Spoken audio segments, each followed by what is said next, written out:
Legal, cara. Legal. Mas aquele número, 93% da sua linguagem, da sua comunicação é não verbal. Então as palavras não valem nada. Pô, pega a pessoa, então solta na Rússia, sem falar russo, show. Isso é só ficar olhando a linguagem corporal. É a mesma coisa que uma imagem vale por 1000 palavras. Não, então fala isso só com não. imagens. Não. Não dá, né? Não. Então, assim, respondendo o que você falou, então nunca, não.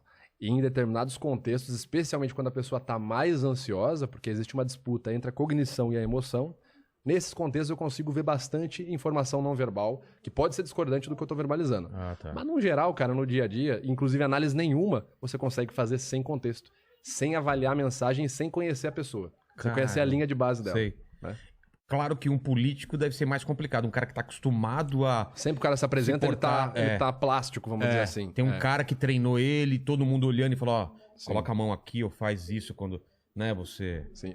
No político, o legal é você pegar, por exemplo, bastante ato falho. Porque imagina assim, quanto mais pressão eu tô, mais a minha cognição vai lutar para atender aquela ideia. Então, vamos supor, eu tenho vergonha de falar em público. Tá. Eu vou subir para apresentar um seminário e a minha cognição eu sei o que eu vou falar, eu estudei o tema, eu sei as pautas e tal.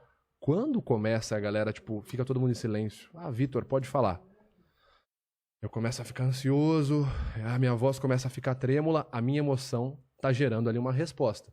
Naquele momento, tem uma luta entre a minha cognição para tentar manter a calma e eu conseguir falar aquilo que eu tinha ensaiado para falar, e a minha emoção, né, como o Alberto é professor de psicologia, muito mais capacitado para falar do que eu, a resposta emocional é muito forte. E aí pode acontecer algo chamado sequestro da amígdala. E nesse caso, o que é o sequestro da amígdala? A amígdala seria as regiões do cérebro associadas à produção a processamento emocional. Entendi. Sua amígdala dá uma resposta muito forte, naquele momento o seu cognitivo cai.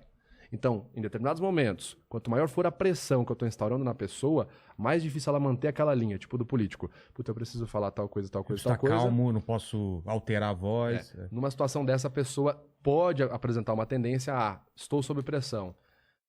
Eu tenho que lidar com a cognição e com a emoção e acabar soltando um ato falho, que o pessoal chama de lapso freudiano, que é entregar parte da verdade. Você tem um exemplo disso aí, que pode ser observado como um possível ato falho.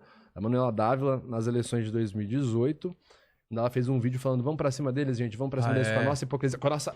Cara, isso foi demais. Ou mesmo o Lula, que ele falou também... Foi agora essa do Lula, né? Você tá falando? Não, da pandemia. Lá, que ele falou, teve essa doença, graças a Deus, ainda bem que veio essa doença, alguma coisa assim, tipo, que pro partido dele foi bom. Sim. Claro que ele não gosta da doença, mas politicamente foi bom pro partido dele e ele deixou soltar isso. Sim, é importante falar assim, né? A gente nunca pega um critério específico para falar, o cara falou isso e tal. Nesse caso, eu acho que é um provável ato falho também, o do Lula. Mas até porque existe uma outra explicação associada à linguística, de um cara que o Alberto é fã, o Richard Dawkins, que ele fala do processamento linguístico futuro. Porque assim, o pensamento é mais rápido que a língua. Com certeza. Isso eu vejo quando eu tô fazendo... Você fez stand-up, vamos falar disso também. Mas quando você faz stand-up e você tá falando uma piada, já tá pensando na próxima. É aqui, ó. Não é mau contato, na verdade, tá indo e voltando. Então o que acontece? O que pode acontecer e não ter nada a ver com lapso freudiano. Vamos supor que eu quero falar pro Vilela. Ô, Vilela, tô muito feliz de estar aqui no seu programa hoje, é uma honra. Mas eu tô nervoso, eu tô ansioso, eu já tô passando essa frase na minha cabeça várias vezes. Pô, Vilela, lá. Pô, Vilela, é uma honra esse programa. Eu não posso esquecer de falar que é uma honra, tá. E ao invés de eu fazer a frase, construir de forma lógica, pô, Vilela, estou muito feliz de estar aqui hoje, é uma honra, eu construo. Pô, Vilela, é uma honra estar aqui nesse programa hoje, muito legal. O cara tira tudo da ordem. Putz, você já viu isso acontecer pra caramba. Não tem nada a ver com ato falho. Só é um erro do cérebro estar pensando muito mais rápido do que a fala acompanhar. Entendi. Isso, inclusive, tem um neuropesquisador, aquele cara que escreveu o Flow, Misrael...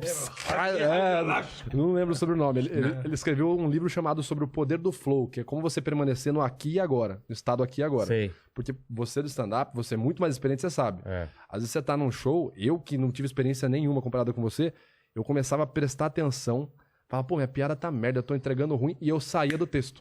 E aí eu, aí pra voltar, ou seja, eu saí do flow.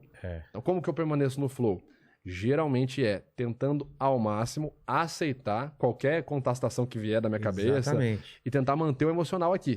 Tô aqui, beleza. Isso é um treino que depois que você consegue, cara. Imagino. Assim, quando eu paro pra pensar o que rolava, eu tava ao mesmo tempo prestando atenção nas pessoas, tava prestando atenção no texto que eu tava falando, tava pensando no próximo texto e tava como se eu conseguisse me ver com a galera, falando, não, essa mão aqui tá estranha, deixa eu mudar aqui. Derrubou o copo lá. Ou esse copo aqui, só que eu já sabia. Aí eu voltava pro texto, não sei o quê. Depois que você pega a prática, é muito louco. E eu imagino também com um cara que faz tradução simultânea. É isso?